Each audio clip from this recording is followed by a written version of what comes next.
and welcome to another edition of Pulp Picks. My name is Patrick. I'm Fritz. And we've got some spooky good picks. As you know, we talk about this a lot, Fritz, about how the timing for themes that have to do with the seasons of the year or special holidays or events or whatever, the big publishers have a tendency to just totally miss those or put them out a couple months too early or a couple months too late.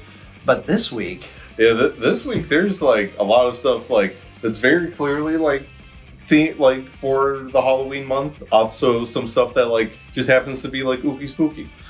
Yeah, well, okay, so let's dive right in because this is kind of like, you know, take a Band-Aid off quick. Yeah. Your pick, I wanted to wash my brain with bleach last night because it truly... Yeah, so my pick is Beneath the Trees Where Nobody Sees, issue 1. I love that title so much. Like, it's so playful, which is really at odds with everything else in this book. Yeah, so disclaimer ahead of time. Yeah, disclaimer. Not for kids, definitely not for kids. Maybe not for a lot of people, to be honest. Yeah, so it's got kind of... Spoiler alert, that's not... I don't know if you see, like, cute little bear and be like, oh, he's got, like, a sack of jam or something. That's not jam. No, that's not jam. It's not honey, it's not jam. No, it's, no. Yeah, well, we're not going to tell you, but... Yeah. But no, so basically story is we've got Samantha the bear. She owns like the local like hardware store in the small little quiet town. Everyone knows each other. Everyone's friends. It's all hunky-dory. And then Sam leaves her quiet little town to go enjoy her hobby out in the big city. And yeah, shh, it's gonna be okay. Haunted me. It haunted me. It's like this is a dark comic. Like I gave like a brief like synopsis to my sister last night because she's a big true crime person. She's like, I kind of want to read that, and the fact that like because you think you realize how dark it is once it gets to that point. Yeah, and then the final page happens and it's just like, oh, this is so much worse than I thought. Like so the escalation of horrifying deeds done in this in a book that has cute, cuddly Sylvania-like illustrations that are done in muted color palettes.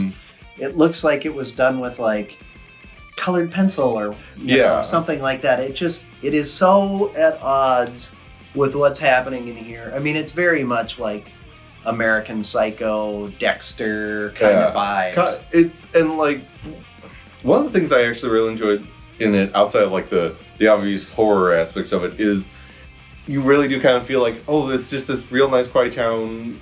People like there's this old goat man who's like got some dementia thing going on that like everyone's just having to like help out. There's this like nice, I'm going to air quotes, nice little dinner scene that Sam has with like an old family friend that kind of like gets you a little backstory into like her past outside of like her hobby, which is mentions like, oh yeah, traveled abroad for a while. It's just like, I wonder what happened during that. Probably stayed in some hostels. Yeah.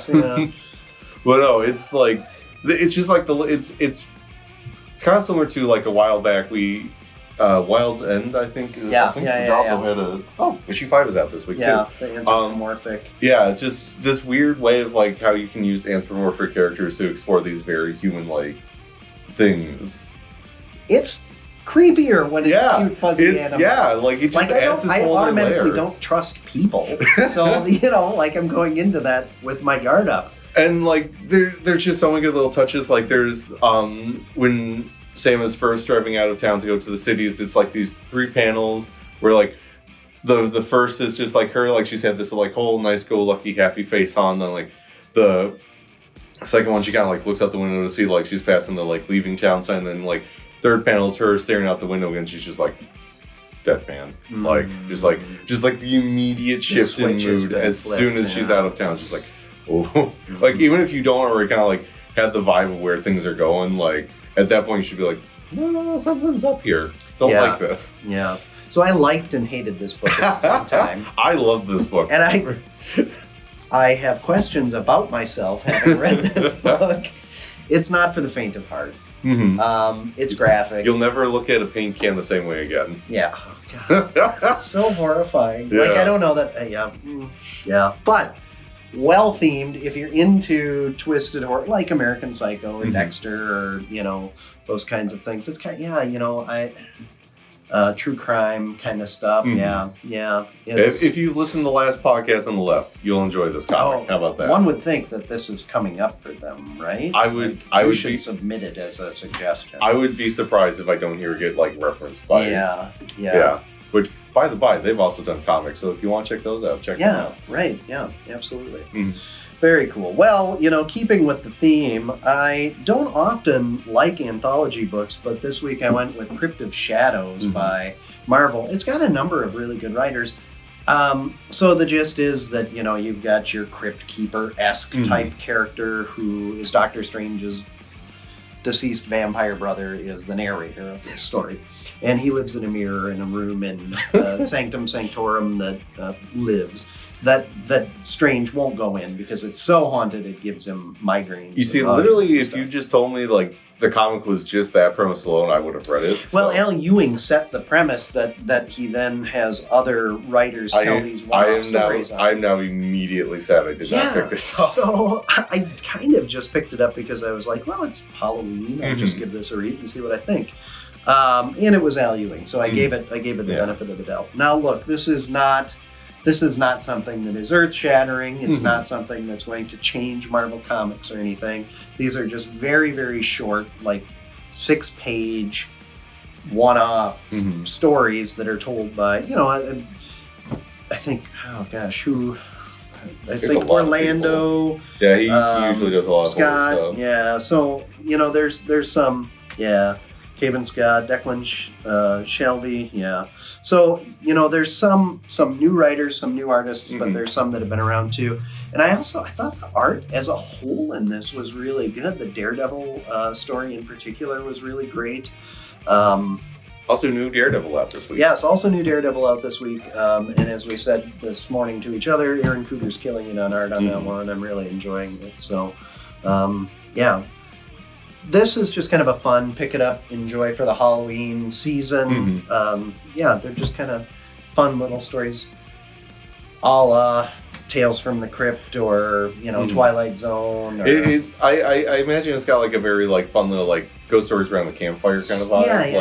Yeah. Just these these very spooky little stories, quick you tell someone that gets under your skin kind of deal. Yeah. There's a fun Deadpool one in there.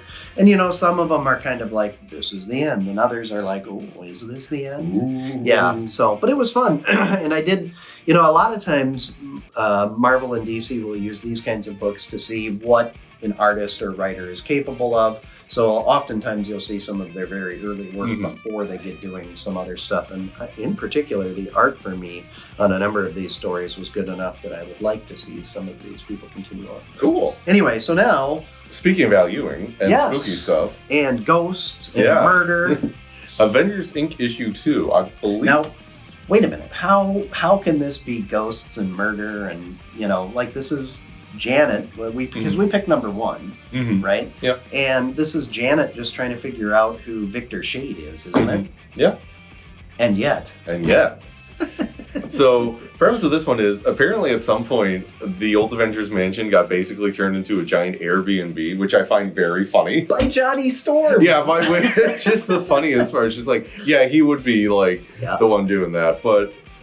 It also seems to maybe be haunted by a ghost that is killing people. Yeah, a Grim Reaper-looking ghost that kills with a touch. Yeah, and so, and the funny part is they're not even there to investigate that at first. They're just they're there for their own kind of thing, and then it's just oh, I guess there's murders happening here too. We should probably check that out. Yeah, it was very Murder, She Wrote like. Yeah. But it's but even besides that, so I mentioned before, the big mystery of this is just how is Vic Shade, who was the Vision's old kind of secret identity, in someone else's body. So obviously we bring in Vision himself to check it out, and even he's just yeah, I don't really know what this is about. This is weird.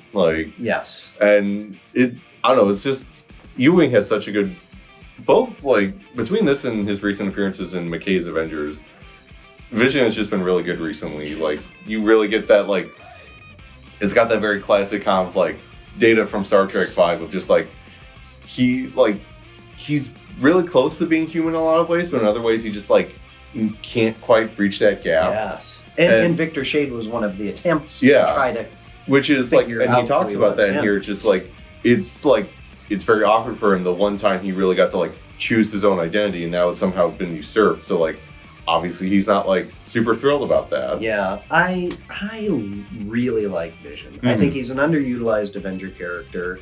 I think that his whole history is just really convoluted but fun. Mm-hmm. And that now tying more directly, I was like, well, how can, first, when I read this one and I was remembering everything that has happened already, I was like, how did Ewing cram all of that into one issue? Yeah, reading this synopsis, like the kind of like previously on page, just like, oh yeah, that was like one issue of stuff that happened. That was a lot. And it wasn't a bigger book, right? I don't think so. I think deftly told, I think.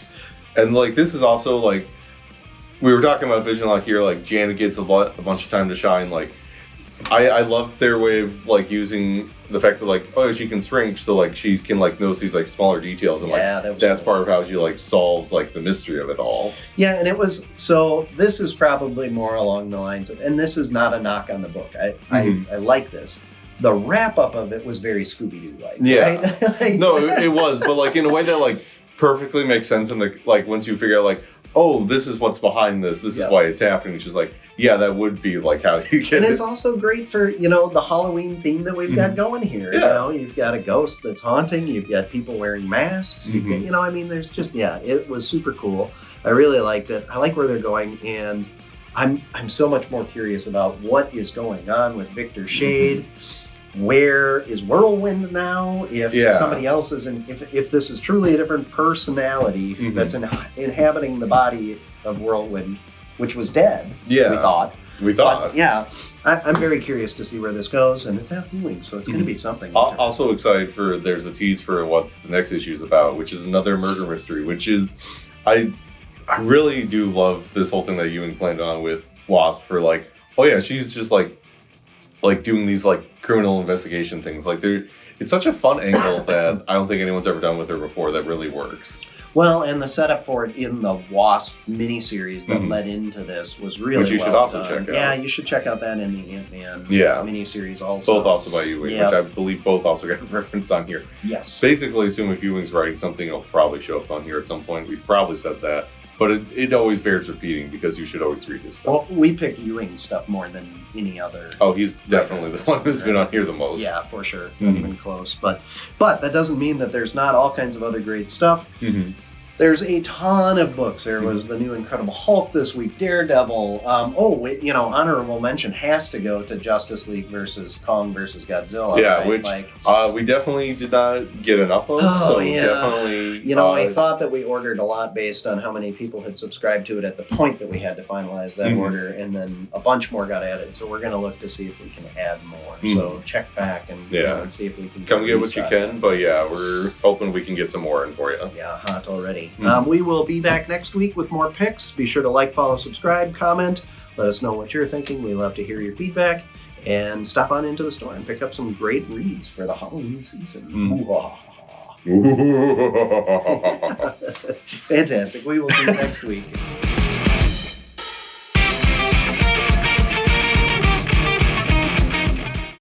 Spooky voice, because it's all thematically relevant.